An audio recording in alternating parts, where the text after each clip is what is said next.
Welcome back, guys, to another episode of We Really Don't Know What We're Doing, where I try to be a photographer that goes out and does photography rather than doing wedding photography like we're used to. So today, we're going to talk a little bit and show a little bit about this mine that we shot that looks sort of like scenes from Fallout. But you guys let me know what you think. The goal is simple. Go to this abandoned mine that we obviously can't go into a whole lot or see a whole lot of because people actually tour the place, but go into this mine and take a look at everything that's going on and see what kind of images we can capture in this mine or around the mine, because obviously we couldn't go in the mine because it's closed. But the day was super windy. We took off earlier in the morning.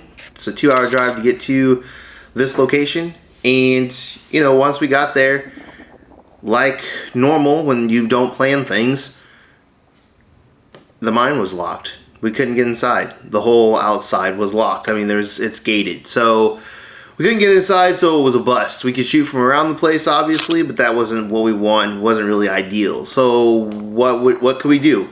We could hop the fence?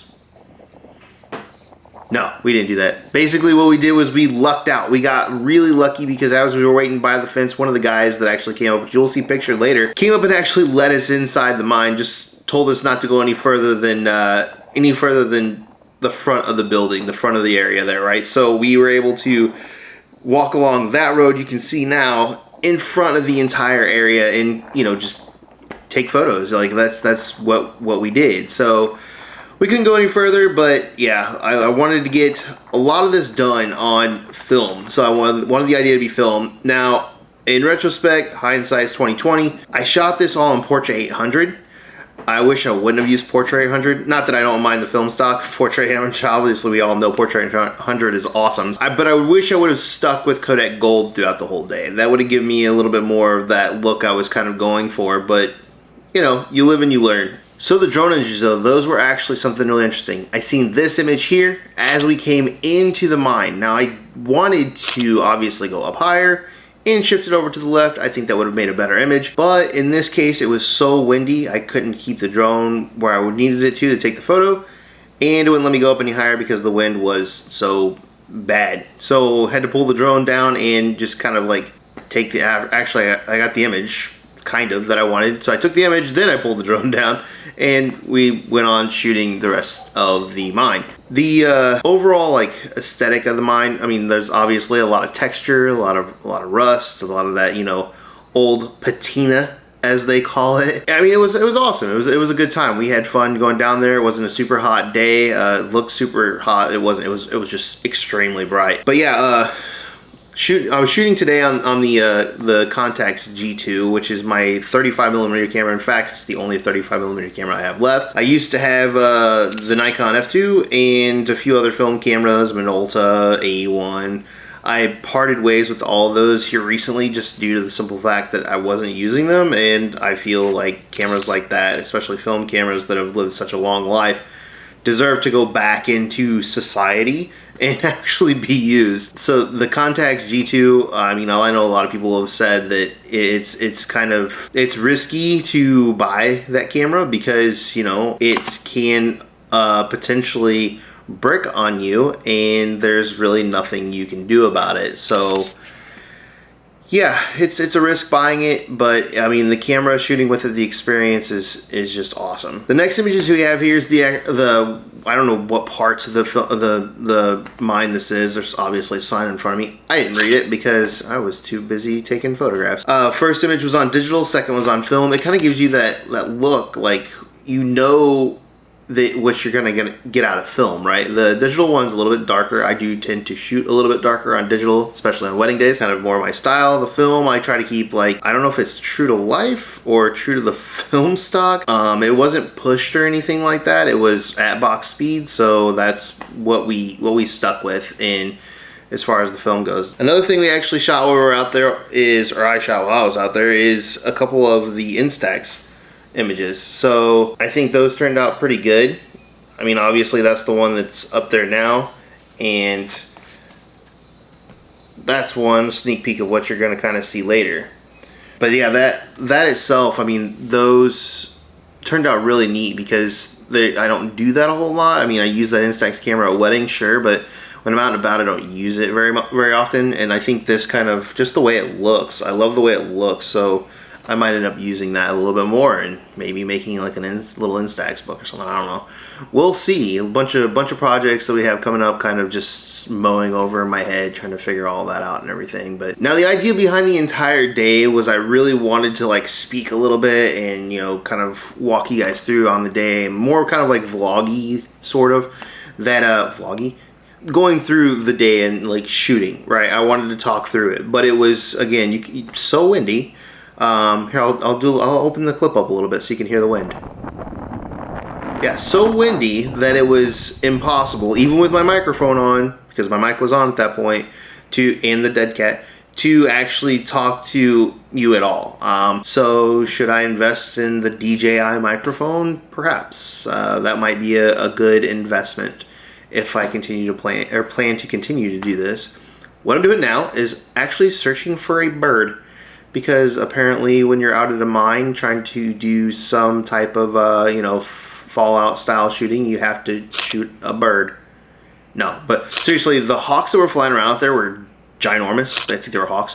Flying around were ginormous, pictured here, obviously. I don't know. I mean, tell me, bird photographers out there, did I do it justice? Who knows? I shot the bird. I thought it was cool. I shot the bird. Obviously only on digital. I did not shoot that on film, because on the Contax, again, I only had a... Look, the bird even wanted to see. Look at that. Yeah, you don't get to see it today, buddy.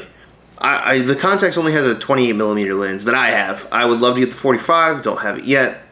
Maybe one day. I mean, I think that would also help me, you know, with weddings as well. But, you know, that's neither here nor there. So, yeah, I mean, this overall place, I can't, I like, definitely go, if you can, to this location. I forget where it even is. It's down in, like, almost the Boot Hill, Missouri area, somewhere around there, down by St. Genevieve. But it's a huge mine. They do these tours and stuff like that. I'm not sure what the tours consist of, because we didn't get to do that. But the place has a feel to it. Like, it almost feels like as soon as you walk in, like, you can tell there's history there, and there's just, like, been workings going on, right? Like, just work had happened. So I took a lot of images that were, how do I explain it? I mean, obviously they were more on digital. There were specific ones for sure that I wanted to take on film, and they're kind of scattered throughout here. I mean, obviously you're going to be able to tell both, but with film and I'm out shooting, I mean, obviously since each like image of film it costs something to capture that image, I'm extremely like intentional with that. And when it comes to digital, if I just see something that's interesting and I want to just shoot it just to see what it looks like, I'll do that. Which is kind of strange. Like, I'm shooting certain things and they may never be seen. I guess that's going to change if I continue doing videos like this, that I will probably end up showing more of the digital images that I capture. The weird thing is, in the hang-up I've been having, I was actually talking to my friend Derek. He's actually the one behind me there. I was talking to my friend Derek about this, and I was saying, you know, the act of me shooting with my digital cameras compared to with my film cameras is almost like polar opposite. Like, as soon as I get my digital cameras, and I shoot with Sony, as soon as I get my digital cameras in my hand, I feel automatically like it's like work. Because that's what I use to capture all the weddings and stuff with. And I love my job. I love weddings so much. I don't know why I chose to do weddings, because if you have ever shot a wedding, you know that it is no walk in the park. It is a very difficult, taxing job at the end of the night. They have a term for it. It's called a wedding hangover, and they call it that for a reason. So that's something that, you know, I just enjoy doing that. But whenever I get my film camera in my hand, it's like, it's weird. It's like a little like switch just flips, right? Like, I don't know why it is that it's such a different feeling for me to shoot film, and I've almost to a point romanticized it in some ways.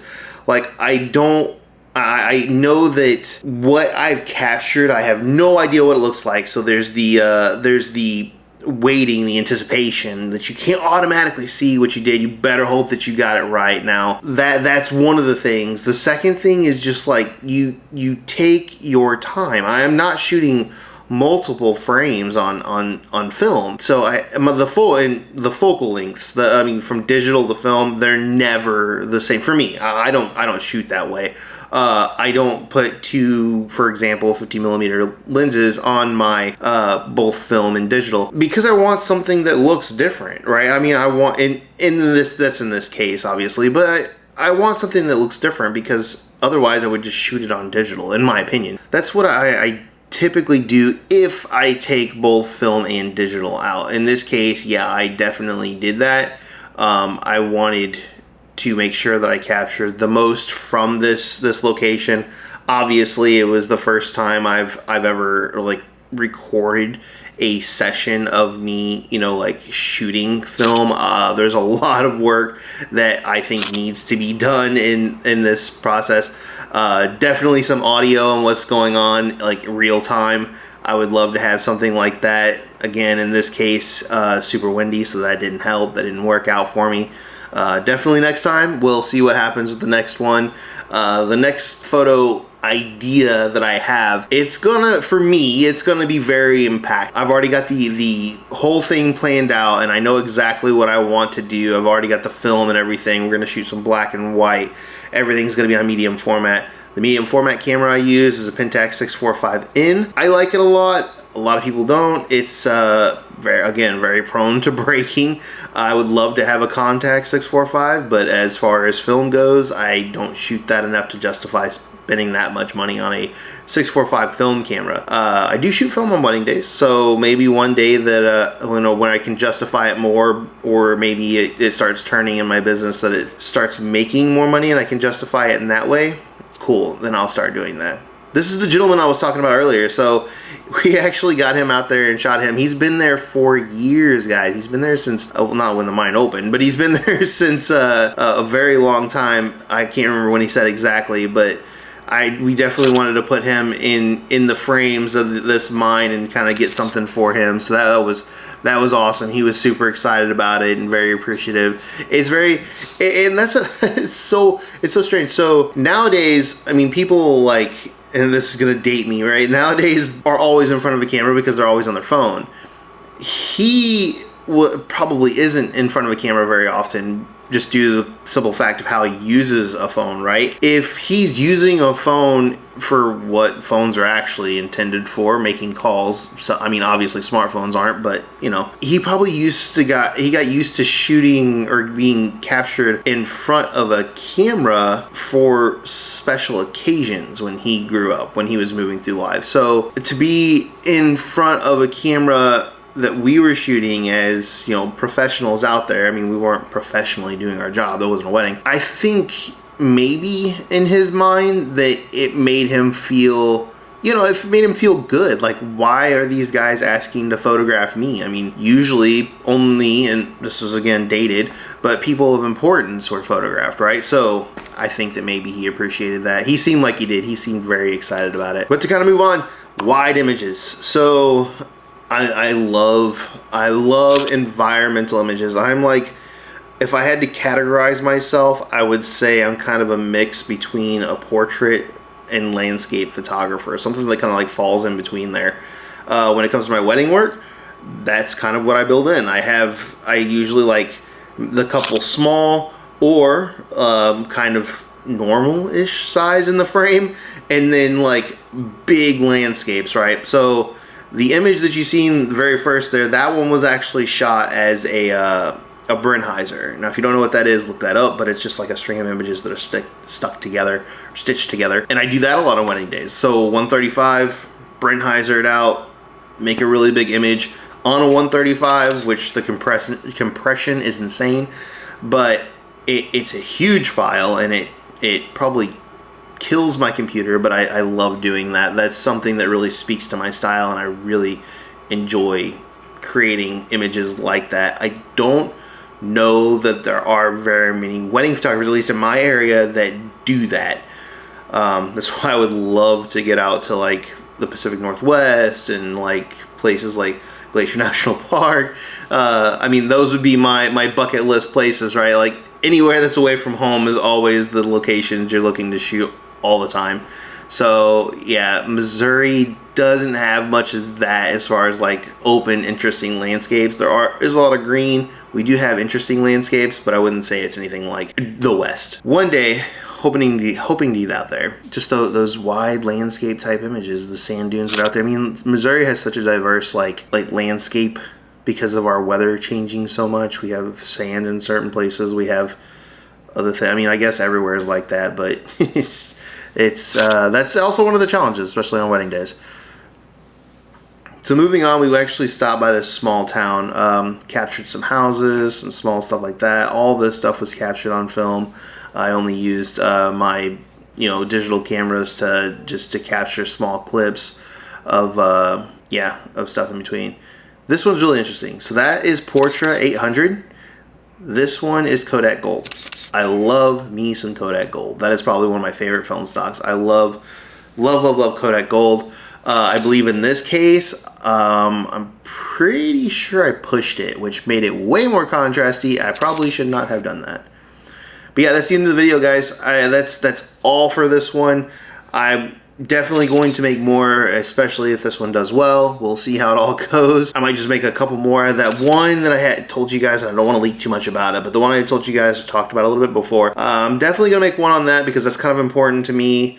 I have two kind of projects coming up that are more personal projects that are outside of the wedding space. I still do record stuff on wedding days. I'm finding that like more and more difficult. Not recording, remembering to hit the flipping button on the GoPro, or not GoPro. I use an Insta360, but remembering just to hit the button is just I don't know. It's so hard for me just to remember that. I get so into like what I'm doing and lose myself to that I just kind of forget and I don't hit the button. But that is what it is. You take it from there. Like that's kind of what we do. But that's it for the video, guys. If you liked it, make sure to subscribe. I'd love to see you down there in the comments. Talk to me a little bit more about what film you use, what kind of projects you got coming up.